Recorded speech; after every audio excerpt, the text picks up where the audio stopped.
ಅವರಲ್ಲಿ ಎಷ್ಟು ಟ್ಯಾಲೆಂಟ್ಸ್ ಇದೆ ಅಂದರೆ ಎಜುಕೇಷನ್ ಟ್ಯಾಲೆಂಟ್ ಇದೆ, ಬಿಸ್ನೆಸ್ ಟ್ಯಾಲೆಂಟ್ ಇದೆ, ಇಂಡಸ್ಟ್ರಿಯಲ್ ಟ್ಯಾಲೆಂಟ್ ಇದೆ. ನಾನು ಕೆಲವೊಂದು ಸಲ ಅವರಲ್ಲಿ ಮಾತಾಡಿದಾಗ ಒಂದು ಅರ್ಧ ಗಂಟೆ ಅವರಲ್ಲಿ ಮಾತನಾಡಿದರೆ there are so many things that I can learn. ನಾನು ಕಂಪ್ಯೂಟರ್ ಸೈನ್ಸಲ್ಲಿ ಪ್ರೊಫೆಸರೇ ಆಗಿರಬಹುದು, ಆದರೆ ಅರ್ಧ ಗಂಟೆ ಈಗ just half an hour back ಅಲ್ಲಿ ನಿರ್ಮಲಾ ಲಾಡ್ಜಲ್ಲಿ I spent half an hour with him. I learned so many things. He is like an encyclopedia. He is almost like a walking encyclopedia. ಆದ ನಂತರ ಇನ್ನೊಂದು ವಿಷಯ ನಾನು ಖಂಡಿತವಾಗಿ ಕೂಡ ಹೇಳಬೇಕು. ಈಗ ಅವರು ಕೈವಾರ ಕ್ಷೇತ್ರ ಎನ್ನುವ ಕ್ಷೇತ್ರ ನಮಗೆಲ್ಲರಿಗೂ ಕೂಡ ಪರಿಚಯವಾಗಿರುವ ಒಂದು ಕ್ಷೇತ್ರ. ಈ ಒಂದು ಕ್ಷೇತ್ರ ಇದು ಬೆಂಗಳೂರಿಗೆ ಸುಮಾರು ಒಂದು 60 ಕಿಲೋಮೀಟರ್ ದೂರದಲ್ಲಿದೆ. ಅಲ್ಲಿ ಧರ್ಮಾಧಿಕಾರಿ ಆಗಿದ್ದಾರೆ. ಅವರು ಈಗ ತಾನೇ ಒಂದು ವಿಶೇಷ ನಮಗೆ ಹೇಳ್ತಾ ಇದ್ರು. ಅವರು ಮೊದಲನೆಯ ಬಾರಿ ಅವರು ಗುರುಪೂಜೆ ಮಾಡಿದಾಗ ಎಷ್ಟು ಜನ ಇದ್ರು ಅಂದರೆ ಸುಮಾರು 80 ಜನ ಇದ್ರಂತೆ. ಇದು ಸುಮಾರು 25 ವರ್ಷಗಳ ಹಿಂದೆ ಆಗಿರಬಹುದು. ಈಗಿನ ಕಾಲದಲ್ಲಿ ಕೈವಾರ ಕ್ಷೇತ್ರದಲ್ಲಿ ಗುರುಪೂಜೆ ಮಾಡಿದರೆ ಸುಮಾರು 2 ಲಕ್ಷ ಜನ ಬರ್ತಾರೆ.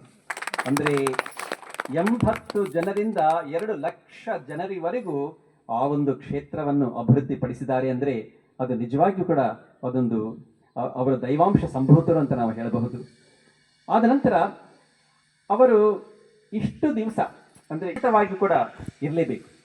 ಅದು ಯಾವುದೂ ಅಲ್ಲ, ಶ್ರೀ ಕೈವಾರ ಕ್ಷೇತ್ರದ ಶ್ರೀ ಯೋಗಿ ನಾರಾಯಣ ಯತೀಶ್ವರರಿದ್ದಾರಲ್ವ, ಅವರ ಒಂದು ದೈವಿಕವಾಗಿರುವ ಆಧ್ಯಾತ್ಮಿಕವಾದ ಪ್ರಬಲವಾಗಿರುವ ಶಕ್ತಿ ಅವರನ್ನು ಇಷ್ಟೊಂದು ಸೇವೆಯನ್ನು ಮಾಡುವುದಕ್ಕೆ ನಿಜವಾಗಿ ಕೂಡ ಅವರಿಗೆ ಸಾಧ್ಯವಾಗಿದೆ.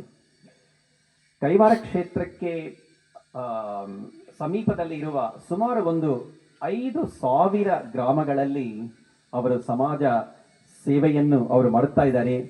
ಹೆಲ್ತ್ ಸೆಕ್ಟರೇ ಆಗಿರಬಹುದು, ಎಜುಕೇಷನ್ ಸೆಕ್ಟರೇ ಆಗಿರಬಹುದು.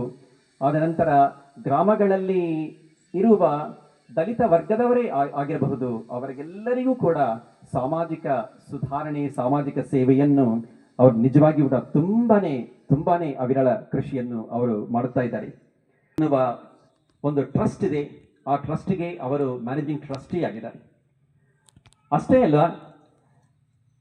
Education promotion society of India ಎನ್ನುವ ಒಂದು ಪ್ರಸಿದ್ಧವಾಗಿರುವ ಒಂದು ಪ್ರೊಫೆಷನಲ್ ಸೊಸೈಟಿ ಇದೆ.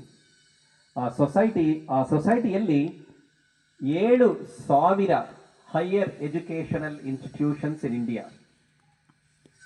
ಈ 7,000 ಹೈಯರ್ ಎಜುಕೇಷನ್ ಇನ್ಸ್ಟಿಟ್ಯೂಟ್ಸ್ ಅಫಿಲಿಯೇಷನ್ ಹೊಂದಿರುವ ಈ ಒಂದು professional society education promotion society of ಇಂಡಿಯಾಗೆ ಅವರು ಸದ್ಯಕ್ಕೆ ಭಾರತ ದೇಶದ ಲೆವೆಲಲ್ಲಿ ಅವರು ಪ್ರೆಸಿಡೆಂಟ್ ಆಗಿದ್ದಾರೆ.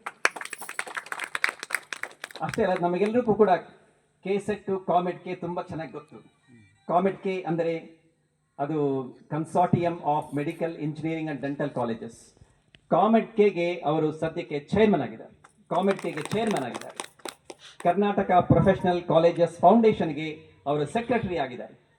ಆ ನಂತರ ಯುನೈಟೆಡ್ ಕಿಂಗ್ಡಮ್ ಬ್ರಿಟನ್ನಲ್ಲಿ ಇರುವ ಕೋವೆಂಟ್ರಿ ಯೂನಿವರ್ಸಿಟಿ ಅವರು 2006 ಅಲ್ಲಿ ಅವರಿಗೆ ಆನರರಿ ಡಾಕ್ಟರೇಟ್ ಕೊಟ್ಟಿದೆ.